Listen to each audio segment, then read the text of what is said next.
अग्नि की लपटों में बुझ गई उम्र, धृतराष्ट्र, गांधारी, कांति और ऋषियों की अंतिम यात्रा। दोस्तों, आज हम एक बहुत ही खास और भावुक कहानी सुनने जा रहे हैं, महाभारत के उन अनमोल पन्नों से, जहां युद्ध की भीषणता के बाद बुजुर्ग राजपरिवार का वो आखिरी अध्याय लिखा गया। ये कहानी है धृतराष्ट्र, गांधारी, कांति और उन ऋषियों की, जिन्होंने अपनी अंतिम यात्रा के लिए जंगल का रास्ता चुना और एक प्राकृतिक अग्नि में खुद को समर्पित कर दिया। सबसे पहले बात करते हैं धृतराष्ट्र की।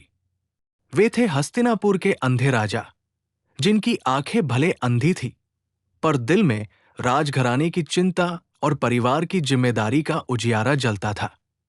उनकी पत्नी गांधारी, जिन्होंने अपनी आंखों पर पट्टी बांधकर पति के साथ समान दुख और भागीदारी को चुना था।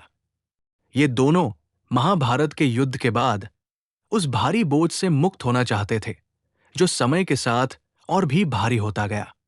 फिर आती है कांति, यानी पांडवों की मां, जिनके दिल में अपने बेटों के लिए अपार प्रेम था, पर साथ ही उन्होंने भी समझ लिया था कि जीवन का एक चक्र पूरा हो चुका है।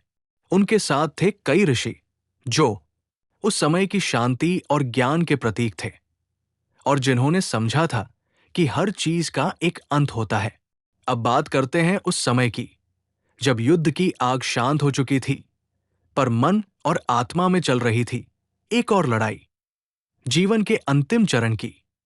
बुजुर्गों ने सोचा कि कैसे वे इस जीवन का अंतिम अध्याय सम्मान और शांति से पूरा करें।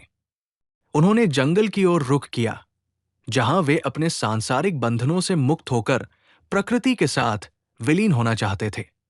यहां हम एक बात समझ सकते हैं, कभी कभी जीवन में सब कुछ छोड़ देना एक तरह का साहस होता है। ये कोई हार नहीं, बल्कि एक सम्मानित स्वीकारोक्ति है कि अब वक्त है आगे बढ़ने का, नए चक्र के लिए रास्ता बनाने का। जैसे पेड़ अपनी पुरानी पत्तियां गिराकर नए जीवन को जन्म देता है, वैसे ही ये बुजुर्ग भी अपने समय को स्वीकार कर रहे थे। जंगल की शांति में वे एक साथ बैठे, अपने अनुभवों को साझा करते हुए जीवन के रहस्यों पर चर्चा करते रहे। और फिर एक दिन जंगल में अचानक लगी आग ने उनकी यात्रा को अंतिम रूप दिया।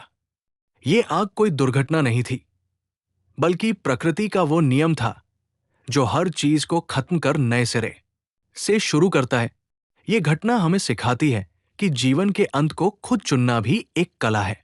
जैसे किसान फसल कटने पर उसे आग लगाकर अगली फसल के लिए जमीन तैयार करता है, वैसे ही ये बुजुर्ग अपनी आत्मा की खेती के लिए पुराने शरीर को छोड़ रहे थे।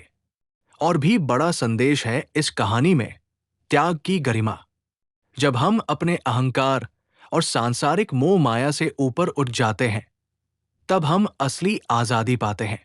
ये बुजुर्ग राजा और रानी, जिन्होंने जिंदगी के तमाम उतार चढ़ाव देखे, अंत में इस त्याग को चुनकर ये दिखाते हैं कि जीवन के चक्र बंद होते हैं, पर उससे भी बड़ा है आत्मा का अनंत सफर। तो दोस्तों, इस कहानी से हमें ये सीख मिलती है कि हर व्यक्ति को अपने जीवन के अंत को सम्मान और शांति से स्वीकार करने का अधिकार है, डर के बजाय समझदारी और स्वीकृति के साथ। यही तो जीवन की सच्ची महानता है। अगली बार फिर हम महाभारत की किसी नई कहानी के साथ मिलेंगे। तब तक के लिए ध्यान रखिए, अपने परिवार का ख्याल रखिए और जीवन के हर पल को पूरी तरह जिए। नमस्कार।